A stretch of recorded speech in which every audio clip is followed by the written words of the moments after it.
नमस्कार मित्रों। आप सभी का स्वागत है मुहूर्त चिंतामणि की इस कक्षा में। आज मुहूर्त चिंतामणि में शुभ प्रकरण की ये अंतिम कक्षा है। इसके बाद शुभ प्रकरण समाप्त हो जाएगा। आइए हम लोग देखते हैं काल होरा का ज्ञान। वारादिर घटिका द्विग्नाः स्वाक्षेष वर्जिताः सैकास्तष्टा नगैः काल होरेशा दिनपात क्रमात्। वारादेहे घटिका, वारादि की जो घटिका है, अभी इसका एग्जाम्पल के माध्यम से मैं आगे बताऊंगा। इसको अभी श्लोक का अर्थ लगा लेते हैं। वारादेर घटिका, वारादि का जो घटिका अर्थात घटी है उसको द्विगुणाः, दो से क्या करना है, गुणा अर्थात गुणन करना है। वारादि की जो भी घटिका है, घटी है, उसको द्विगुणा दो से गुणन करना है। और स्वाक्षर शेष वर्जिता, और उसको गुणन करने के बाद दो अलग अलग जगह पर रखना है। उसमें जो पहला स्थान है वहां पर स्व, यहाँ पर स्व अर्थ पहले वाले के लिए दिया गया है। अक्षरित, पांच से क्या कर देना है, उसको भाग दे देना है। और पांच से भाग देने के बाद जो शेष बचेगा उसको दूसरे वाले स्थान में जो हम लोगों ने रखा है वहां पर ले जाकर वर्जिता घटा देना है। घटाने के बाद जो शेष बचेगा उसमें स एका एक जोड़ देना है। और फिर नगई ही तष्टा, नग अर्थात सात, सात से तष्टा भाग दे देना है। तो काल हो रेशा दिनपात क्रमात, दिनपात क्रमात काल हो रेशा, दिनपात दिनपति के क्रम से काल हो रेश हो जाते हैं। अब ये काल हो रहा क्या है, तो इसको हम लोग नॉर्मली ऐसे अ, एक तो ये तरीका है निकालने का।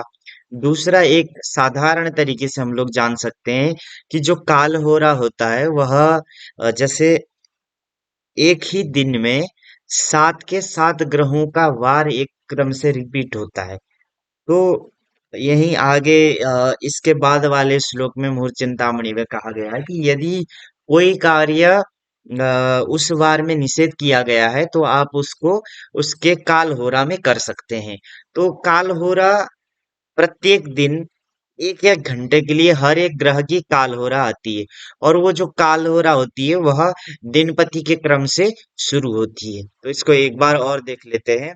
वारादेर घटिका द्विग्नाः, वारादि का जो घटी है उसको द्विग्नाः दो से गुणन कर देना है और उसको दो स्थानों में रख देना है। और अक्षरित एक जगह पे पांच से भाग देना है। और वहां पर भाग देने के बाद जो शेष आता है उसको वर्जिताः दूसरे जगह पर ले जाकर घटा देना है। घटाने के बाद सैकाः स एकाः एक उस पे जोड़ देना है। और नगई ही तष्टा सात से भाग देना है। तो दिनपात क्रमात दिनपति के क्रम से काल हो रेशा, काल हो रहा के ईश होते हैं, स्वामी होते हैं। अब इसको एग्जाम्पल के माध्यम से देख लेते हैं। तो जैसे हम लोगों को ये शुक्रवार का दिन का हम लोग ले रहे थे पिछले बार प्रवृत्ति वाले में। तो शुक्रवार के दिन में 31 घटी 34 पल पे हम लोगों को जानना है कि किसका काल हो रहा होगा। तो इसको सबसे पहले जो वार प्रवृत्ति का जो समय था उसमें हम लोगों ने घटा दिया, तो इतना शेष बचा। अब इसको यहां से हम लोगों का श्लोक लगता है। वारादेहे घटिका, ये हो गया वारादेहे घटिका, इसको द्विघ्ना दो से गुणन कर देना है। तो हम लोगों ने एक एक करके प्लस कर दिया, तो कोई दिक्कत नहीं है। वाराधेर घटिका द्विगुना, हाँ दो से गुणन कर दिए। उसके बाद स्व, अब इसको दो जगह पर रखेंगे, दो जगह पे रखेंगे। तो इतना जो शेष बचा इसको यहाँ पर हम लोगों ने एक जगह पर रखा है, दूसरा ये एक जगह है। तो इसमें अक्षरित पांच से भाग दे दिए। पांच से भाग देने पर आया 11, 11 पंचे 55, शेष कितना बचा, तो 3 0 30 शेष बचा। ये जैसे का तैसा रखना है। यहाँ पर 55 हुआ, 55 का तीन शेष बचा, तो 3 0 30 इतना शेष बचा। अब ये जो शेष है इसको वर्जिता, दूसरे जगह पर रखा हुआ जो 58 0 30 है उसमें वर्जित कर देना है, घटा देना है। तो घटा दिए तो 55 आया। फिर कहा सही कहा, एक से युक्त कर देना है, तो एक जोड़ दिए तो 56 हो गया। और नगई ही, नग सात से तष्टा भाग दे देना है। तो भाग देने के बाद क्या हुआ, भाग दिए तो 8 बार गया और शेष बचा 0। 8 7 56 हो जाएगा, शेष बचा 0। तो जब कोई संख्या पूरी कट जाती है तो या तो जीरो मान लेते हैं या तो वही संख्या मान लेते हैं। तो यहाँ पर शुक्रवार था, शुक्रवार का वो था, शुक्र से सात, यहाँ पर सात तो हम लोग लेंगे। तो जब शुक्र से सात गिनेंगे तो कौन सा हो जाएगा, बृहस्पति हो जाएगा। तो 31 34 घटी पर उस दिन किसकी काल हो रहा थी, बृहस्पति की काल हो रहा थी, और उस काल हो रहा का स्वामी कौन हो गया, बृहस्पति हो गया। इसको ऐसे समझना चाहिए। सबसे पहले वार आदि की जो घटिका है उसको दुगना दो से गुणन करेंगे, जितना आएगा उसको दो जगह रखेंगे, एक जगह ये रखे हम लोग, एक जगह यहाँ पर रखे। फिर यहाँ 5 से भाग दिए, शेष ये लब्धि हुआ, शेष बचा 3 0 30। इसको यहाँ पर लाके घटा दिए, इसमें एक प्लस किए और इसको 7 से भाग दे दिए। तो अगर यहाँ पर शेष मान लीजिए दो आता, तो शुक्र से दूसरा गिनने पर जो होता वो उसी का काल हो रहा होता है। यहाँ पर यद्यपि पूरा कट गया था तो पूरा कटने पर सात लिया जाता है। तो शुक्र से सातवां कौन सा हो गया, बृहस्पति का हो गया। तो ऐसे काल हो रहा हो गया। अब दूसरा काल हो रहा निकालने का विधि भी है, उसको आगे वाले में दिखाते हैं आपको। अब जैसे ये है, यहाँ पर नॉर्मली पहले आपको मैं बताता हूँ। जैसे रविवार में अगर आपको निकालना है तो सबसे पहले सूर्योदय के बाद तो पहली हो रहा तो उसी वारपति की होगी जिसका वार चल रहा है। तो पहला यहाँ पे सूर्य का ही दिख गया। फिर यहाँ से छः छः के क्रम से हम लोग गिनते जाएंगे। तो सूर्य से छः गिनेंगे तो कौन हो जाएगा, शुक्र। तो दूसरे 1 घंटे का जो काल हो रहा चलेगा वो शुक्र का चलेगा। फिर शुक्र से छः गिनिए तो हो गया बुध। तो तीसरा जो 1 घंटा होगा वो बुध का होगा। फिर उसमें छः चंद्रमा हो गया, फिर चंद्रमा का, फिर चंद्रमा में छः शनि, शनि में छः बृहस्पति, बृहस्पति में छः मंगल, मंगल में छः सूर्य, सूर्य में छः शुक्र, शुक्र में छः बुध। तो ऐसे करके 24 घंटे का आपको निकालना है। तो एक एक घंटे में चेंज होते रहेगा। वैसे ही सोमवार में देखिए सबसे पहले सोम का ही है, मंगलवार में मंगल का है, बुधवार में बुध का है, बृहस्पतिवार में बृहस्पति का है, शुक्र में पहला शुक्र का है, शनि में शनि का है। तो पहले जो 1 घंटा होगा, 2 घटी 30 पल लिया है। तो 2 घटी, 1 घटी में 24 मिनट, 2 घटी में 48 मिनट, और इधर 30 पल, 30 पल में 12 मिनट। तो ऐसे 1 घंटा की एक काल हो रहा होती है। तो यहाँ जैसे सोम में देख, यहाँ हम लोग बृहस्पति वाला देख रहे थे शुक्रवार में। तो शुक्र में देखिए पहला जो 1 घंटा होगा वो शुक्र का ही होगा, दिनपति का। फिर उसमें दूसरा जो होगा वो शुक्र से छठवां बुध हो गया, उसका हुआ। तीसरा बुध से छठवां सोम का हो गया। फिर सोम से छठवां शनि, शनि से छठवां बृहस्पति, बृहस्पति से छठवां मंगल, मंगल से छठवां सूर्य, सूर्य से छठवां शुक्र, शुक्र से छठवां बुध, बुध से छठवां सोम, और सोम से छठवां शनि, और शनि से छठवां बृहस्पति। तो ये जो है हम लोगों का, अभी हम लोग जो साधन किए थे उसमें ये वाला आया था। तो एक तरीका वो भी है निकालने का। एक तरीका आप लोग ऐसे ढाई ढाई 2 घटी 30 पल ऐसे ऐसे जोड़ के भी उसको निकाल सकते हैं। तो जैसे सुविधा लगे खुद को उस हिसाब से निकाल सकते हैं। अब इसका प्रयोजन क्या है, तो प्रयोजन अग्रिम श्लोक में बताया गया है। वारे प्रोक्तं कालहोरासुतस्य धिषणे प्रोक्तं स्वामितिथ्यंशकस्य कुर्याद्दिक्सूलादिचिन्त्यं क्षणेषु नैवोल्लङ्घ्यः पारिघश्चापि दण्डः। वारे प्रोक्तं कालहोरासुतस्य, वारे प्रोक्तम, वार में जो कहा गया है, वारों में मतलब सोमवार में ये कर्म करना चाहिए, मंगलवार में ये करना चाहिए, बुधवार में ये करना चाहिए, बृहस्पतिवार में ये करना चाहिए, इत्यादि जो वारे प्रोक्तम, वारों में जो कर्म कहे गए हैं वह तस्य कालहोरासु, उसके कालहोरा में भी किए जा सकते हैं। तस्य कालहोरासु, उनके कालहोरा में भी उसको जानना चाहिए। वैसे ही दिशणे प्रोक्तम, दिशणे अर्थात नक्षत्र, जो भी कार्य नक्षत्र में कहे गए हैं उनको दिशणे प्रोक्तम। तस् अस्य स्वामी तिथ्यंश के, स्वामी तिथ्यंश के अर्थात यहाँ पर थोड़ा सा मिसप्रिंट हो गया है, स्वामी तिथ्यंशक है, मिसटाइप हो गया, सॉरी। यहाँ पर स्वामी तिथ्यंशक है। तो स्वामी तिथ्यंश मतलब जैसे जो मुहूर्त चलते हैं दिन में 15 मुहूर्त, रात में जो 15 मुहूर्त चलते हैं, वो मुहूर्त वाले की बात चल रही है। तो जो भी चीजें नक्षत्रों में करने के लिए कही गई है उसको आप उनके मुहूर्तों में भी कर सकते हैं।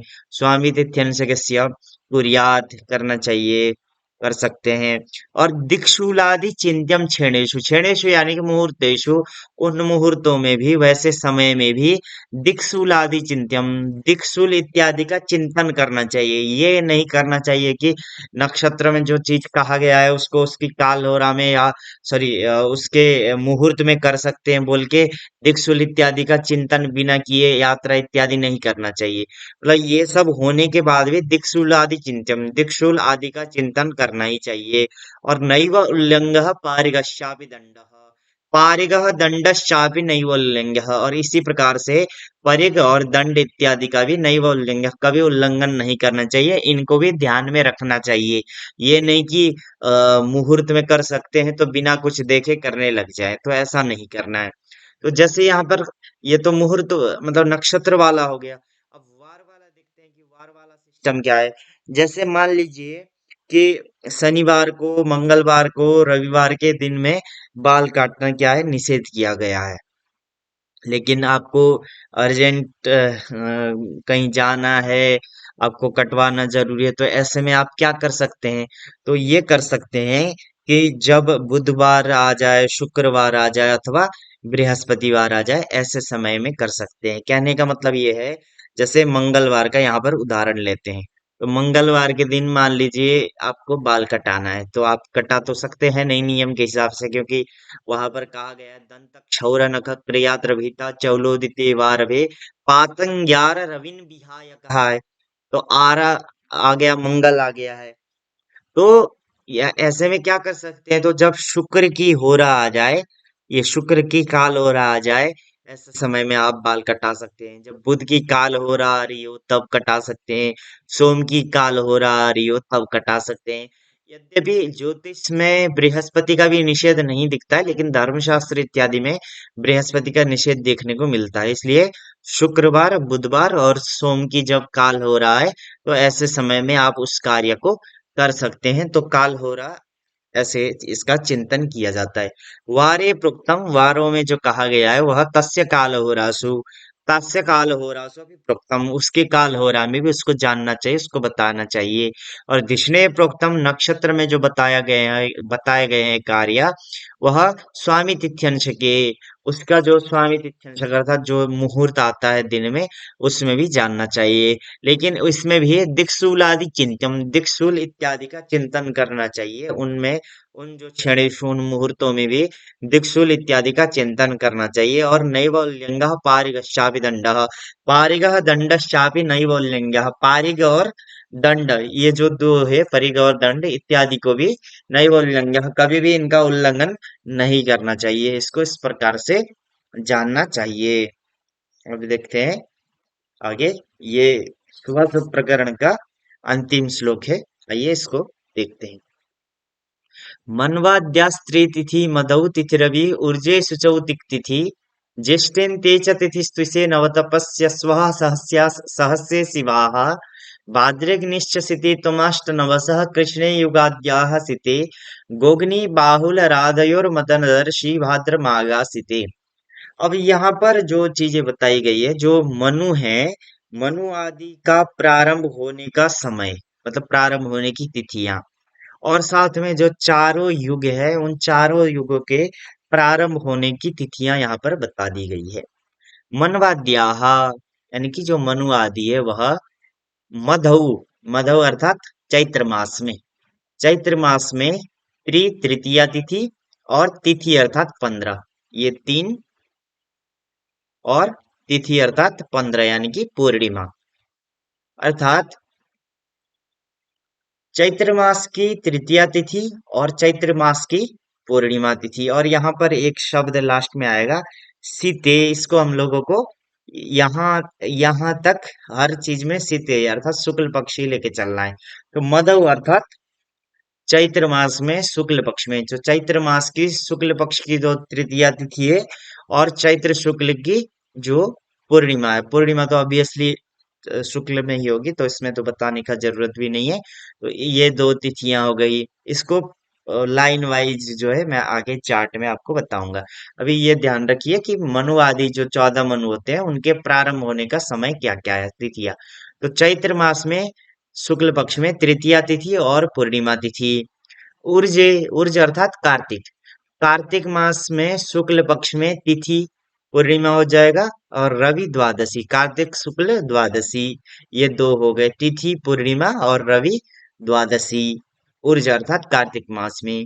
सुचौ आषाढ़ मास में दिक दशमी तिथि, आषाढ़ शुक्ल पक्ष की दिक दशमी तिथि और तिथि अर्थात पूर्णिमा, ये दो तिथियां हो गई सुचौ आषाढ़ मास में। ज्येष्ठ है, ज्येष्ठ मास में और अंत्य अर्थात फागुन मास में तिथि ही पूर्णिमा, ज्येष्ठ मास की पूर्णिमा और अंत्य अर्थात फाल्गुन मास की पूर्णिमा। ईशे नव, ईश आश्विन मास में नव, आश्विन शुक्ल पक्ष की नव अर्थात नवमी तिथि। तपस्य अस्वाह, तपसी, तपसी अर्थात माघ मास, माघ मास के जो माघ शुक्ल पक्ष के अश्व अर्थात सप्तमी तिथि। सहस्य शिवाह, सहस्य पौष मास के शुक्ल पक्ष की शिवा एकादशी तिथि। और भाद्रे,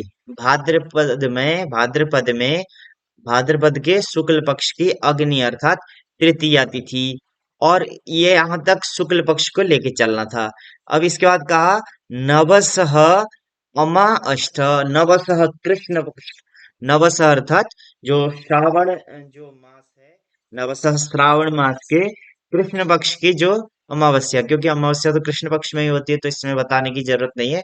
तो नवसह श्रावण के अष्ट, कृष्ण पक्ष की जो अष्टमी तिथि है, ये श्रावण के कृष्ण पक्ष की जो अष्टमी तिथि है।